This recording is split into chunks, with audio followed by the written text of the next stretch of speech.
shifting, reducing the Toyota challenge to just Hannes Grobler. Well, that's what we aim at the beginning of the year, is to win all 8 events, and I think today is going to be the hardest one, the hardest win, but we'll give it a good go. Now, Jan Habig didn't make it. He blew his engine in Natal and didn't come to the Cape. Is that a bit of a disappointment for you? It is, actually, because he's one of the top runners, and it's nice to have Jannie around, and it's a Volkswagen. That's what we all need for the sport. Quentin McCulloch, the managing director of Electrolyte, the company that manufacture NGK spark plugs, officially starts the rally and brings the Toyota crew under starters' orders. The setting for Stage 1, a short spectator stage on the grounds around the Belleville Stadium outside Cape Town, allows for excellent viewing from the high embankments that surround the sports complex. On the tar access road, Serge makes an unusual mistake, sliding the Conquest into the embankment. Fortunately, both crew and car emerge unscathed, but valuable seconds are lost. The crew go on to record a time of 1 minute 43 seconds over the 1.8 kilometre section. Hannes Grobler powers the Bankfin Sentra through the stage 2 seconds faster than the Toyota, thereby taking an early lead.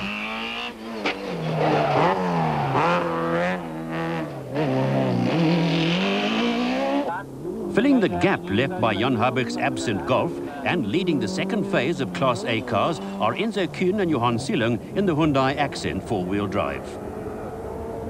Despite being underpowered and without a high-tech gearbox, the Hyundai has become a regular sight in the post-race park firm, scoring points from reliability rather than speed.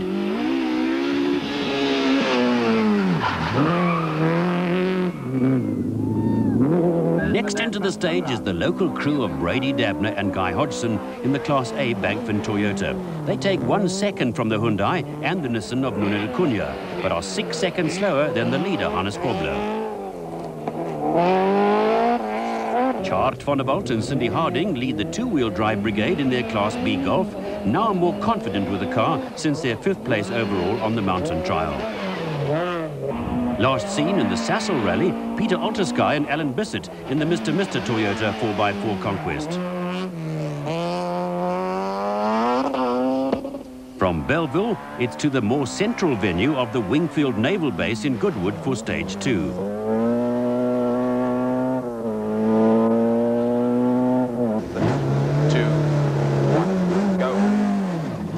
Join Hannes and Pierre in the Nissan as they start this 14.6 kilometre long chase over the disused runways that crisscross this old Air Force base.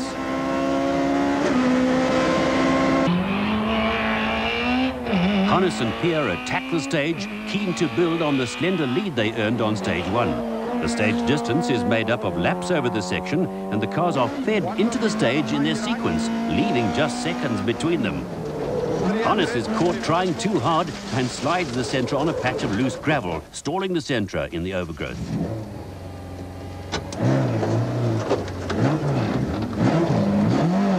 Precious seconds are lost as the car is removed from the bushes and Brady Dabner is able to pass the stricken Nissan. Hannes is slowed still further by the dust kicked up by the Toyota ahead of them. Serge takes full advantage of being the leading car and has a clean run through the stage while causing a visibility problem for the Hyundai crew behind them.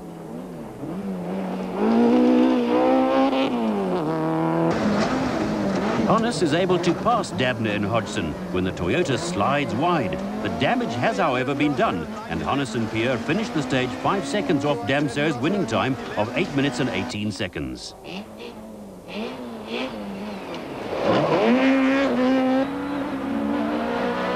Dabner has more problems on his hands when Chart van der Walt is fed into the stage ahead of the Toyota as they start their last lap.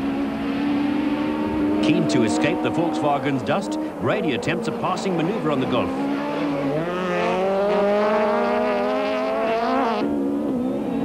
The Toyota emerges from the bushes camouflaged for just a moment.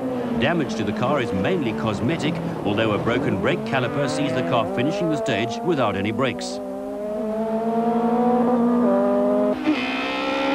Altersky and Bissett enter the stage behind the De Cunha Westenhagen Nissan, but wisely back off from the Nissan's dust.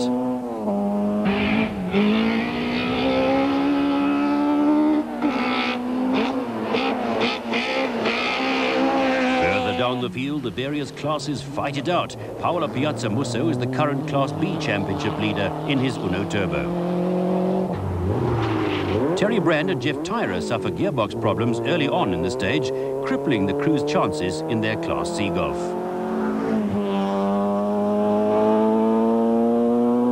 Once out of the stage, the gearbox is replaced, but the same problem one stage later eventually time bars Terry and Jeff out of the event.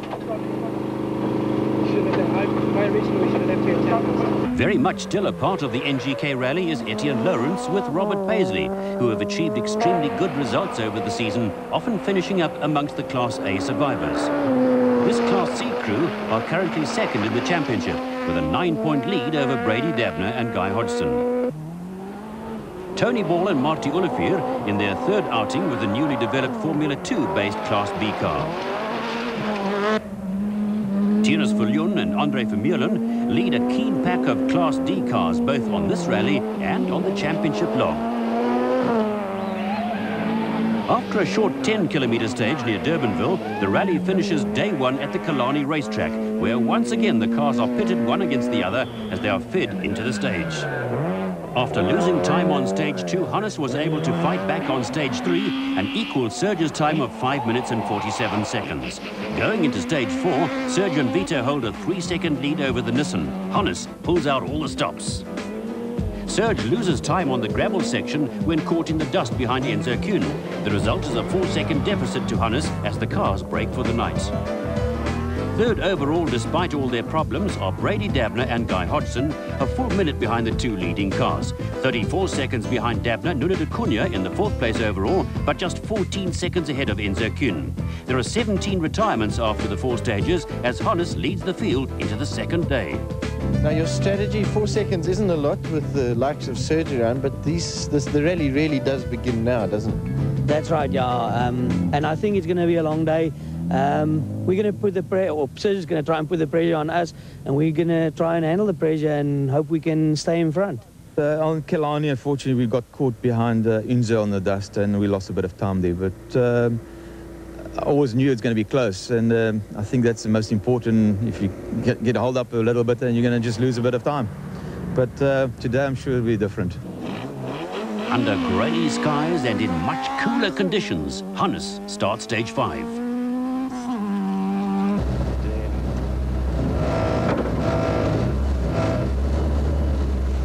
5, 3,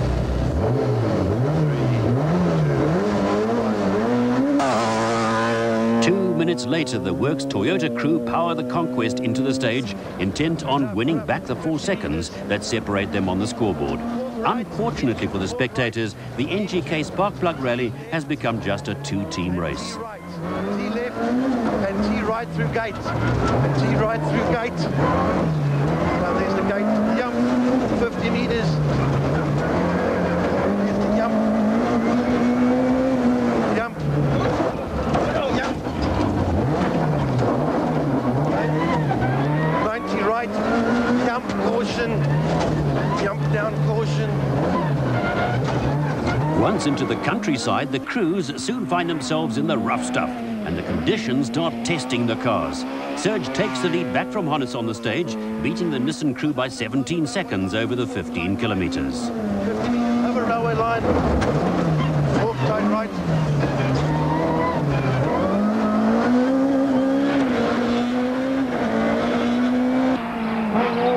Dabner and Hodgson are still well off the pace of the 2 leading cars, but head up the remaining Class A competition. The Hyundai starts the stage behind the Nissan of Nuno de Cunha, with just 4 seconds separating the 2 cars on the scoreboard.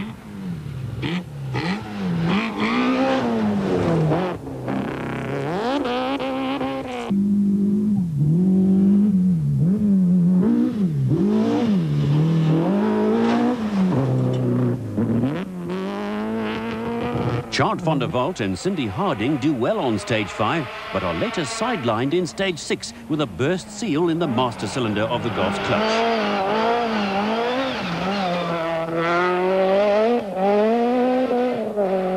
Etienne Lawrence and Robert Paisley once again emerge as the fastest of the two-wheel drive cars. Their steady pace over the early stages keeping them ahead of the competition.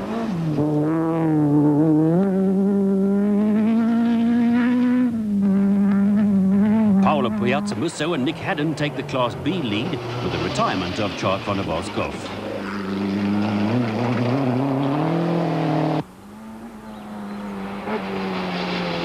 The pace of the rally slows as retirements start to take their toll, and the slower cars move up to take their place on the road.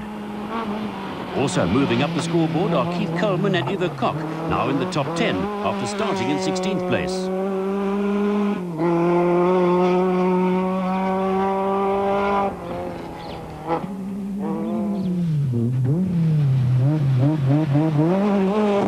Barry Grobler and Francois Pretorius had taken an early lead in Class D, and when Tiernes Viljoen retired his Uno in stage 6, Barry and Francois were left almost unchallenged in the class.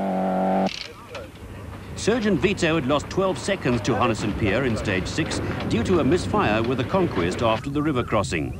Fellow Cape Townians Dabner and Hodgson parked their Conquest for good after hitting a gatepost in the farmyard, destroying the right-hand side of the car. This promoted De Cunha and Kuhn. Tony Ball and Marty Olivier, who after problems on day 1 were fighting their way up the scoreboard from 29th place. The Golf slowed in stage 6 with gearbox problems and eventually retired at the spectator point. With Chart van der Walt and Cindy Harding out of contention, Paolo Piazzamusso was looking good for a Class B win.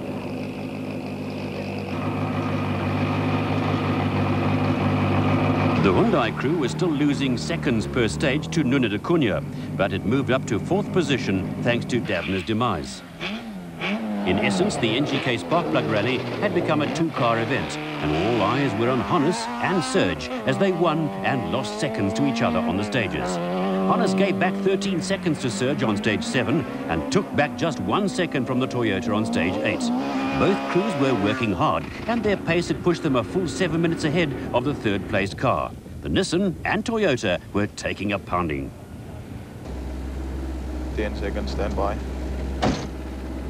With the rally moving towards the Moreesburg regroup, the spectators had forgotten about the back markers and were rushing from one spectator point to the next to cheer on the leading crews. Fork right, straight on through gate. 100 gate, fork right. The road conditions through the wheat fields are generally good, but irrigation humps become launching pads when travelling at these speeds, and the navigator's instructions become vital as the pace increases. Fast right, maybe. Gate fast right, maybe. 200 fast left, maybe through drift. 100 fast left, maybe through drift. To 5 contours. 1, 2, 3, 4, 200 line drive straight. The local boys enjoy the support they are shown by the spectators. And their supporters enjoy seeing the Cape Townian crew in full flight. Of the 6 stages run since dawn, both Hannes and Serge have each won 3. The second Nissan Sentra starts losing power in stage 9 and retires on stage 10 with a blown head gasket.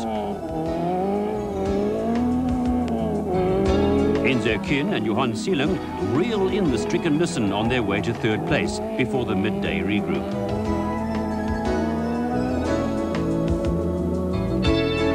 Lawrence and Paisley also move up a place, but now have fellow Natalians Trevor Graham and Peter Chadwick challenging for the Class C honours.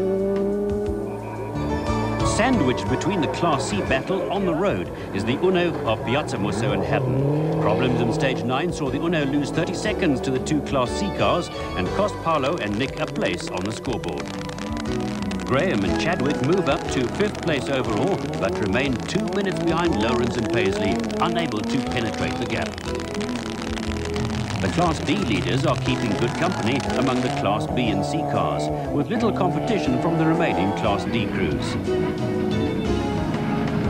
As the cars reach Moreersburg, the rain begins to fall. At the regroup, Serge leads Hannes by 17 seconds, a full 8 minutes ahead of Enzo Kuhn and Johan Seeling, who are well ahead of the Class C cars. Coleman and Koch have moved up to 7th overall, while Franken and Bosman make up the top 10.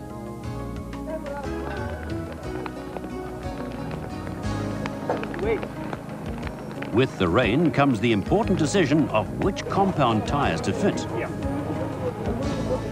The wrong choice could lose either one of the leading crew up to 30 seconds on a stage. The cars restart on stage 11 in the order in which they started the day. Although second on the scoreboard, Hannes leads Serge on the road. There's little advantage for the Nissan crew, as the blinding dust of Friday had now turned to mud.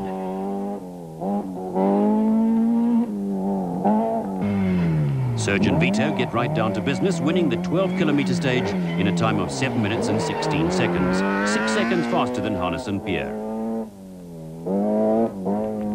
Hannes responds on stage 12, which is equal in length, beating Serge and Vito by 4 seconds, which is not enough to stop the Toyota team from creeping ahead.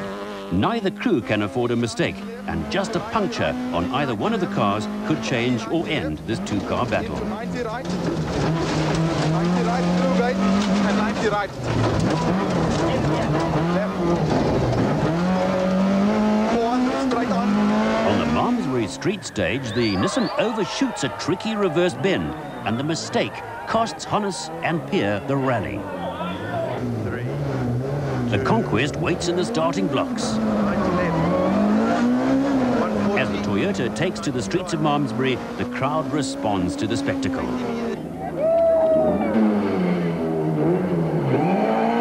Serge and the Conquest become one, and together are unbeatable over the 1.3-kilometre sprint. Spin. 90 left. Reverse right. 90 left. Knowingly, the crowd cheers them on, and Serge adds another 10 seconds to the gap that separates themselves from the Nissan. 70, 90 left again. 60, 90 left on the dirt, 90 right. Way off the leading car's pace, Enzo and Johan can but watch the proceedings from their safe third place.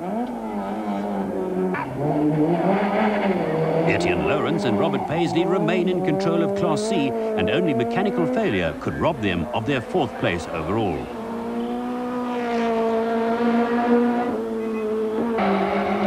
The Malmesbury crowd warm to the little Uno as it takes to the streets of their town.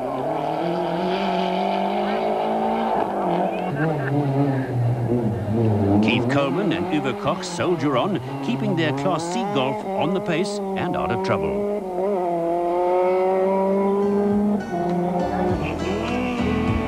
Two stages later, and Serge and Hannes are still hard at it. On stage 14 after Malmesbury, Hannes scraped 13 seconds back from Serge, who got back 4 seconds on stage 15. At Killarney on the final stage, Serge and Vito sewed it up, finishing the stage 2 seconds ahead of Hannes and winning the event by just 22 seconds. Serge 7 out of 8, but this time not that easy. No, I must say today I had to work for my first place, and it was fantastic, and I think the crowd enjoyed it, kept them really busy, and they really followed the two of us all the way, and I think that's what we need. Now, Hannes obviously would have loved to have won it, but didn't. But definitely good competition going into the final round next month. Yes, I'm sure. I mean, it's every event, the cars seem to be getting quicker and quicker, and looks like we'll have to do some homework again, you know, to try and keep ahead, or else if they keep from going with that car next year, I think we've got trouble. There is no change to the scoreboard after the regroup, but the Toyota team's victory gives them 7 wins out of 8 events for the season. Can they make it a clean sweep on the total international? We'll have to wait a month to see. Was